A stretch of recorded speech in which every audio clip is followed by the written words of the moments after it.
Tila wala nang natitirang takot pa mga idol kay alias Tutoy o kay Dondon Patidungan dahil ibunanyag na o inilantad na niya ang kanyang muka sa publiko. Matapos ngang lumutang nga mga idol si alias Tutoy o si Dondon Patidungan ay kanyang itinago pansamantala ang kanyang muka. Subalit ngayon nga mga idol ay tila wala nang natitirang takot pa sa kanyang kalooban dahil ngayon nga mga idol ay buong tapang niyang ibununyag at iniharap sa publiko ang kanyang muka. At katulad nga mga idol ng palagi niyang sinasabi na hindi kayang bayaran ni Atong Ang itong si alias Tutoy dahil di umano nga mga idol pamilya na ang sinasagasaan at pamilya na ang binabantaan ni alias Tutoy dahil hindi na di umano nga mga idol ahantong sa ganitong sitwasyon kung hindi di umano dinamay ni Atong Ang pamilya ni alias Tutoy. At dahil nga mga idol sa galit ni alias Tutoy kay Atong Ang ay napaiyak pa ito habang nagsasalita. Samantala taos puso siya nagpapasalamat nga mga idol sa gobyerno, lalo tigit nga mga idol kay General Torre di umano dahil kung hindi dahil di umano nga mga idol sa kanya ay hindi siya darating sa punto kung saan siya ngayon at nagsasalita patungkol sa katotohanan. Dahil ayon pa nga mga idol kay Patidungan o kay alias Tutoy, si General Torre lang di umano nga mga idol ang hindi mapapayaran ng pera ni Atong Ang, kung kaya't po ang loob nga mga idol ni Patidungan sa kanyang paglantad at pagbaligtad upang idiin ang pangalan ni Atong Ang dahil ito daw di umano nga mga idol ang karapat-dapat at katotohanan. At narito nga mga idol ang mga pahayag ni Patidungan na kung saan nga mga idol ay buong tapang niyang inilabas ang kanyang saloobin at ang sama ng loob kay Atong Ang. Ito lang masasabi ko sa iyo, Mr. Atong Ang. Hindi mo ako kayang bayaran ng pira mo. Ubusin mo yan, kakagastos lahat ng koneksyon mo. Magandang umaga sa lahat. Una, pasalamat ako sa Panginoon na hanggang ngayon buhay pa ako. Salamat sa mga kamag-anak na nandito ngayon, lalo na sa social media, sa ating PNP chief na siya ang nagpalakas loob para ako lumantad dahil alam ko siya lang yung tao na hindi kayang bayaran ni Mr. Atong Ang. Una, hindi hihingi ako sa inyo ng pasensya at hindi ako magtagal dito dahil alam ko ang mga demonyo katulad ni Mr. Atong Ang, may mga tao na siyang pinapasundan ako. Mayroong isang kernel dyan na kumuha ng 12 kong cellphone at isang tab at isang passport ko. Mamaya ko sasabihin ang pangalan pag nakapag-file na ako. Ito lang masasabi ko sa iyo, Mr. Atong Ang. Hindi mo ako kayang bayaran ng pira mo. Ubusin mo yan, kakagastos lahat ng koneksyon mo. Pero ito ang masakit para sa akin dahil hindi ako maglakas loob ng ganito kung hindi mo uubusin buong pamilya ko. Pangalawa, ang mga taong umaasa sa akin para sa hustisya nila, itong mga kamag-anak nitong missing sa Bungero. Sana doon sa Taalik may magpasitib na kamag-anak nila para mabigyan na ng hustisya.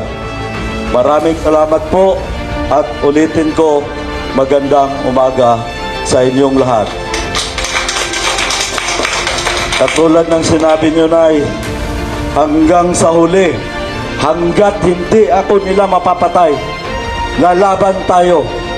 Hanggang saan kaya mga idol hantong ang banggaan ni Atong Ang at ng mga nagpakilala na siya di umano nga mga idol ang mastermind sa lahat ng mga nangyari sa mga nawawalang sa Bungero? At sa yaman at sa lakas ng koneksyon nga mga idol ni Atong Ang sa iba't ibang uri ng tao at iba't ibang politiko, ay mayroon pa kayang pag-asa mga idol na makamit ang tamang hustisya ng mga biktima? Kilalang kilala mga idol sa Pilipinas si Atong Ang dahil bukod sa mayaman ito ay malakas ito sa mga politiko, lalo pa mga idol sa mga nakaraang administrasyon na kung saan nga mga idol ay lumaganap palalo ang pasugalan ni Atong Ang. Subalit ng dahil nga mga idol sa pagtulong ng gobyerno at sa pagpupursige ng mga Coast Guard at lalo tigit nga mga idol sa tulong ng PNP Chief General Torre at ng DOJ,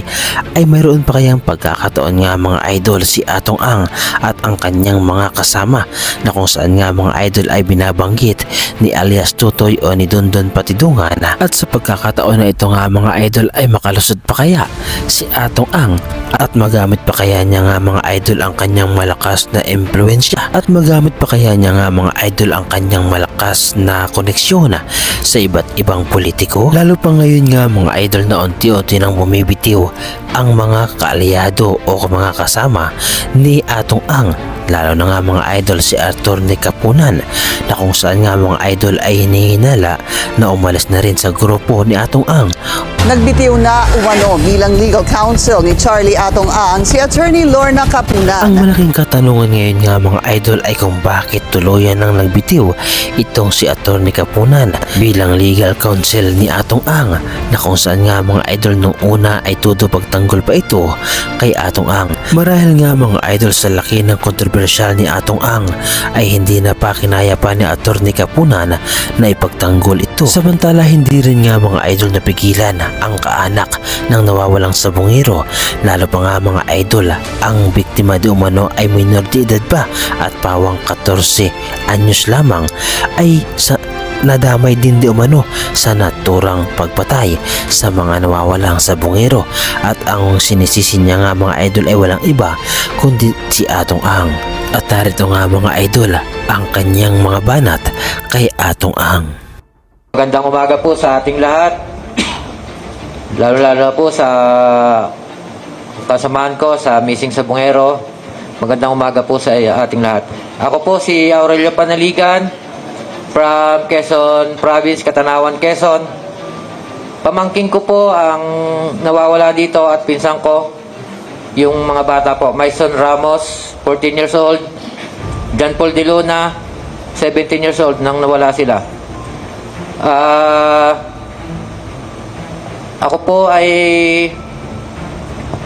ang masasabi ko lang po dito sa gumawa ng hindi po makatao, napakarumal-dumal na krimen,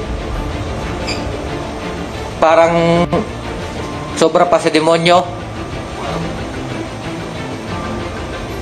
Sobra po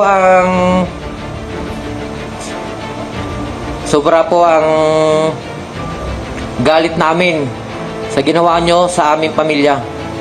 Ultimong bata, hindi mo pinaligtas. Anong klase kang tao? Hindi ka ba natatakot sa Panginoon? Mr. Atong Ang, wala ka bang takot sa Panginoon? Hindi mo man lang iniisip ang ginagawa mo na labag sa mata ng Diyos, labag sa tao. Mga inosenteng bata, dinamay mo. Nang dahil sa pera, nang dahil sa negosyo. Kulturang Pilipino na sabong, ginawa mong negosyo. Mula bata pa ako, nakikita ko ang sabong tuwing Sabado, tuwing panahon ng pahinga ng mga kalalakihan. Pero ngayon sa panahon ito, ginawa mong negosyo, pati buhay ng mga batang walang kamuwang-muwang ay dinamay mo. Buti lang sana kung pinatay mo, kinatay mo. Anong klaseng tao ka? Anong klaseng tao kayo na nagsusuot ng uniforme?